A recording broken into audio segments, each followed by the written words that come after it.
holds us together. The Bush is a part of the Brown family. For decades, Amy Brown carefully guarded a version of herself the world was meant to see. It was strong, wild, and untouchable. But when illness disrupted her control and public records began closing in, the life she had hidden could no longer stay buried. This is the untold story of how one woman's carefully built identity collided with reality, and how her family was forced to face the consequences. The woman beyond the legend. We've lived a long time in the rainforest. It flows through our veins. Some figures seem as if they were forged by wilderness itself. Amy Brown was presented as one of them. With roughened hands, steady eyes, and a fierce loyalty to life far from roads and rules, she became the emotional center of Alaskan Bush People. Audiences watched her raise 7 children in conditions most people would never attempt to endure. She was seen as the matriarch, the constant, the woman who chose freedom instead of ease. To many, she embodied survival itself.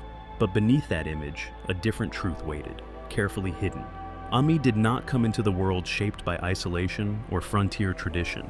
She did not grow up learning survival from parents deep in the wild. The woman portrayed as lifelong off-grid was raised far from that reality. Born as Amora Lorene Branson in Texas, her early years unfolded in ordinary neighborhoods filled with paved streets, familiar routines, and standard schools. Her childhood was defined by suburbia, not solitude, by community life rather than wilderness hardship. What mattered most, though, was not simply where she began. It was what she left behind, and more importantly, what she was escaping when she met Billy Brown and chose to step into a life that demanded disappearance from the world she knew. That choice became the foundation of everything that followed.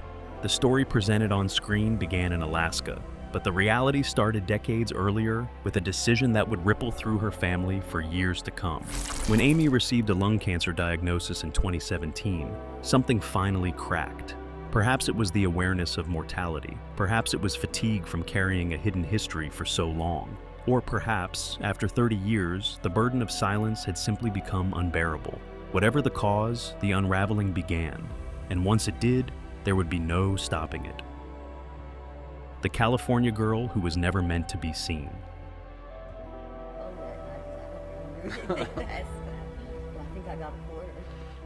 The official version was neat and romantic. Amy was described as a free-spirited young woman who met Billy Brown and, together, turned away from modern life to carve out a future in the wild. It was framed as a love story built on shared rebellion, 2 people choosing freedom over convention.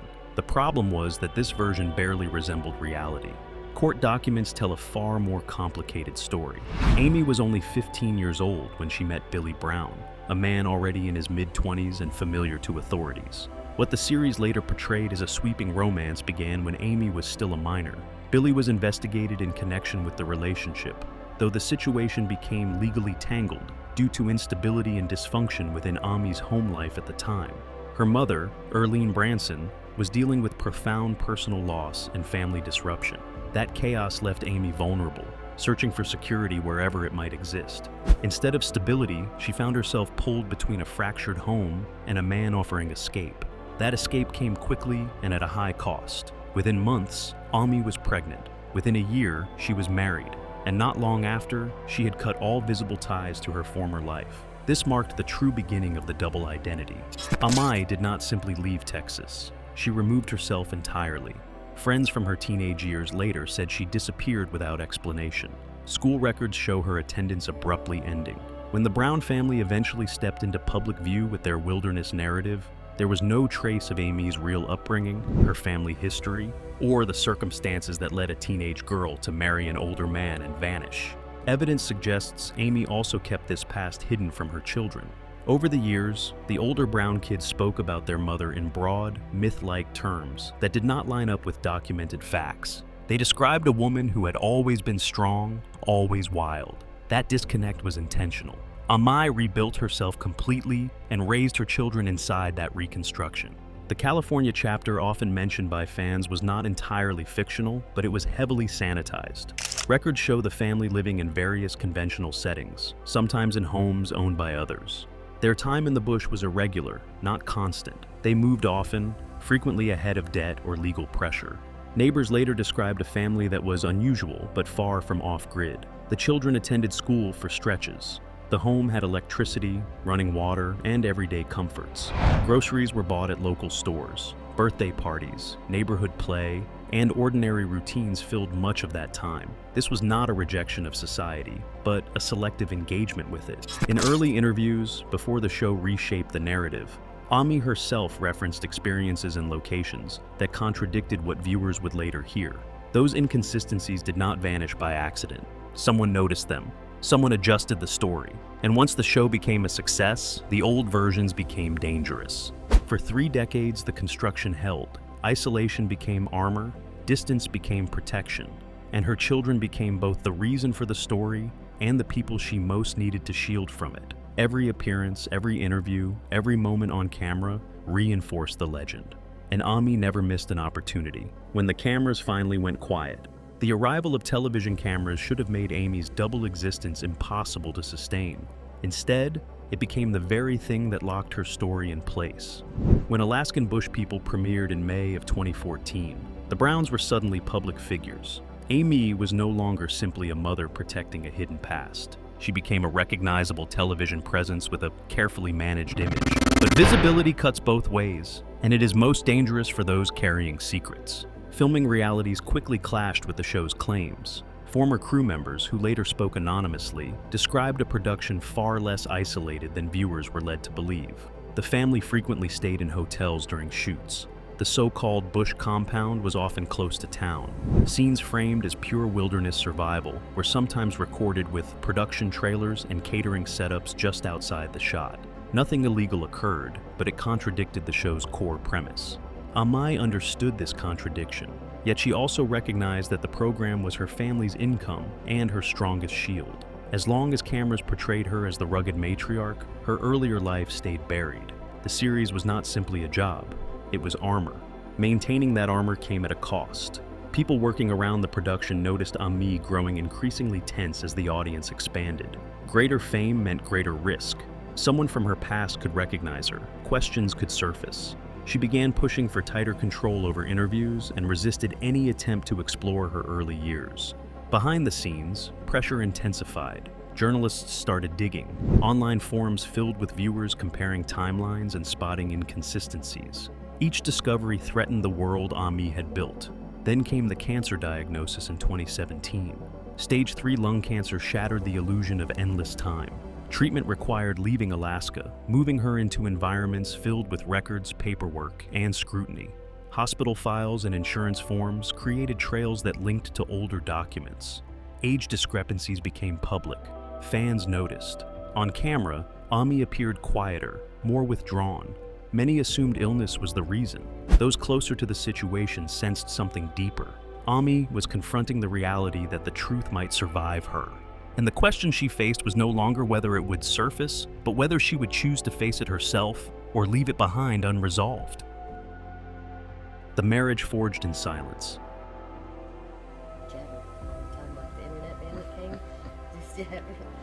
To truly grasp Ami's double life, you first have to look at her marriage to Billy Brown. That relationship formed the base on which everything else rested, and from the very start, that base was filled with unspoken truths and carefully hidden details. Billy Brown was a man defined by reinvention. Raised in Texas, shaped by devastating loss when his parents and sister died in a plane crash, he learned early how to rewrite his own story.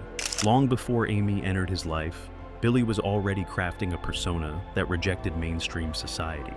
His embrace of the wilderness was not inherited from childhood. It was a deliberate adult decision. And when he met a teenage Ami, he found someone young, vulnerable, and searching for escape. Someone who could be absorbed completely into that narrative. Their age gap alone invites scrutiny. Ami was 15, legally and emotionally still a child. Billy was 26. In the context of Ami's unstable home life and Billy's confidence, this was not a balanced relationship. It was a situation where escape was offered as adventure and imbalance was disguised as destiny. Reports suggest Ami's family resisted the relationship, but events moved too quickly for intervention to stop it. What is often missed is how firmly Billy controlled the story of their life together. He was the narrator, the chronicler of their supposed journey off the grid. Ami's role was to reinforce his vision, to embody proof that his lifestyle worked. Any truth about her real age, her background, or their early years threatened that story. So, those truths were erased. Friends from their early years describe a marriage where Billy led and Amy followed. Over time, Amy became more than a passive participant. As children were born and years passed, she helped sustain the illusion. Whether out of shame, belief, or fear of unraveling everything she had built, she committed to the fiction. Financial problems, failed schemes, and later legal issues followed the family. Billy's stories shifted with the audience, timelines bent, details changed. Ami stood beside him, always aware of which version was being told. When Billy died in February of 2021, Amy lost her partner in silence. For over 4 decades, he had carried the weight of their shared mythology. Without him, and weakened by illness, she was left to hold it alone while questions grew louder. Their marriage had been more than love. It was an agreement to stay quiet. And with that agreement fading, the truth was no longer as easy to contain. The children who inherited her silence. I hate them having to sacrifice that for me. Perhaps the most painful consequence of Ami's double life was the effect it had on her children. Matt, Bam Bam, Bear, Gabe, Noah, Snowbird, and Rain were all raised inside a carefully engineered story that shaped how they understood their parents, their upbringing, and themselves. They grew up believing a version of their family history that was incomplete. As adults, they have been left to confront the possibility that much of what defined their childhood was built on omission. The older sons, especially Matt and Bam Bam, have long shown signs of understanding more than they ever openly admit.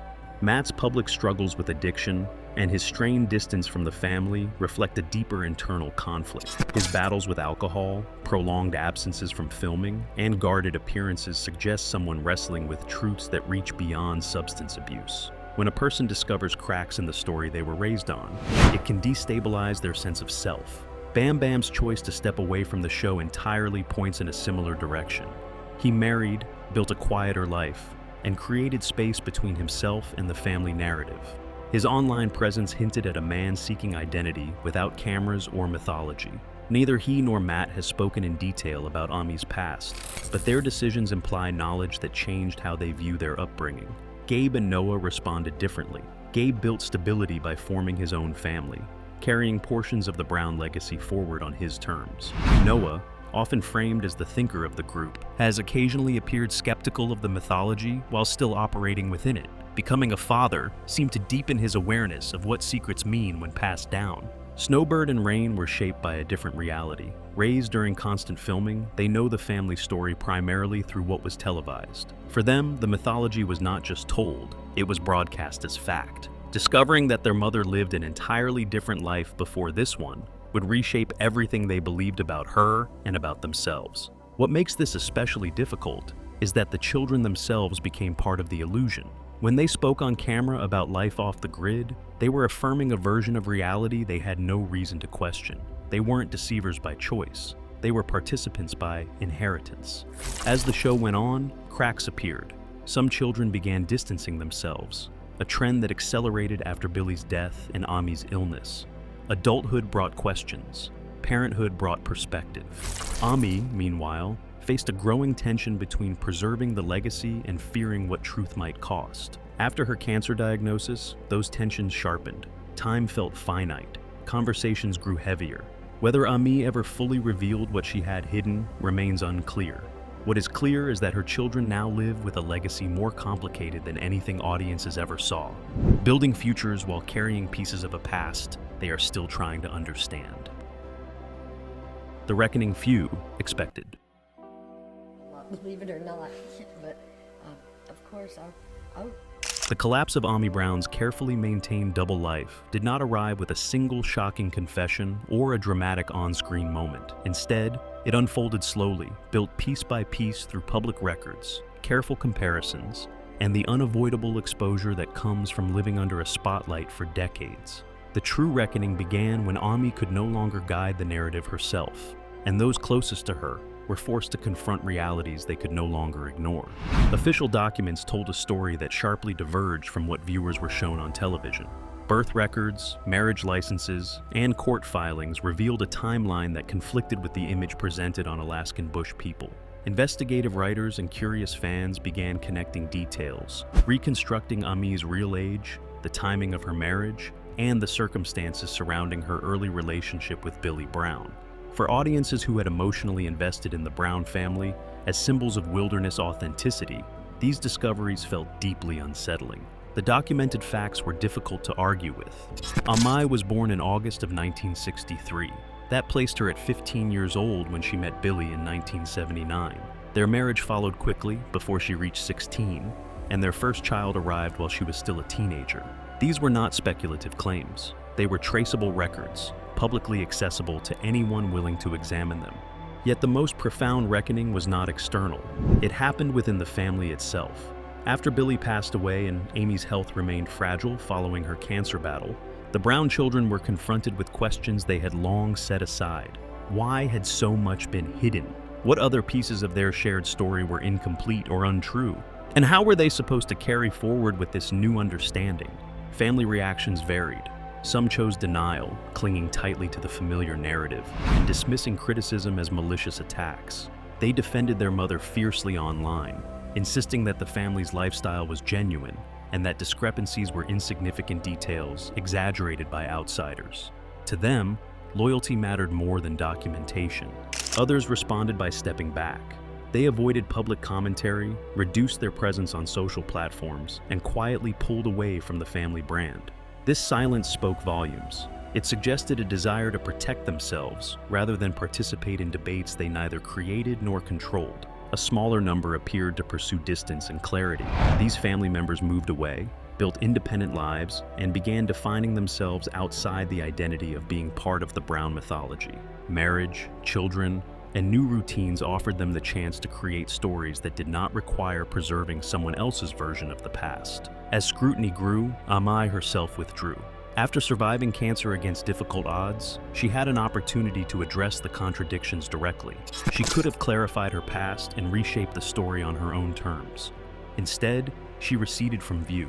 The woman who had spent decades carefully managing perception seemed worn down by the effort. Silence replaced control. The reasons may have been deeply personal. Explaining the desperation of a vulnerable teenager seeking escape is not simple. Neither is unpacking decades of altered history without reopening wounds or risking the trust of one's children. Sometimes the truth is not hidden out of malice, but buried because it feels impossible to share without causing harm. Even the show began to shift subtly. Claims of total isolation softened. Scenes increasingly acknowledged modern conveniences. The Browns were presented less as complete rejections of civilization and more as an unconventional family with a unique lifestyle. The mythology was not dismantled, but it was quietly adjusted, hinting that the original narrative could no longer stand unchallenged. For viewers, the revelation sparked broader conversations. How real is reality television? What responsibility do audiences bear when consuming stories designed to feel authentic? And how should people respond when those stories obscure troubling realities, especially ones involving power imbalances in youth? Opinions fractured. Some felt betrayed. Others empathized with Amy, viewing her as someone who survived circumstances she was too young to navigate fully.